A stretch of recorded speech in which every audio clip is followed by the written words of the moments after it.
ಬೆಂಕಿ ಅವಘಡದಿಂದ ಹುಲ್ಲಿನ ಬಣವೆ, ದನದ ಕೊಟ್ಟಿಗೆ, ಎತ್ತಿನ ಬಂಡಿ ಹಾಗೂ ಹೋರಿಗಳು ಬೆಂಕಿಗೆ ಆಹುತಿಯಾಗಿರುವ ಘಟನೆ ತಾಲೂಕಿನ ನಾಯಕನಹಟ್ಟಿ ಹೋಬಳಿಯ ನೇರಲಗುಂಟೆ ಗ್ರಾಮದಲ್ಲಿ ನಡೆದಿದೆ.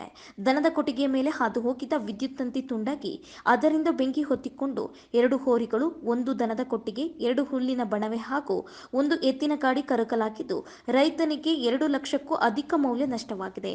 ನೇರಲಗುಂಟೆ ತಿಪ್ಪೇಸ್ವಾಮಿಗೆ ಸೇರಿದ ಹೋರಿಗಳು ಎಂದು ತಿಳಿದು ಬಂದಿದೆ.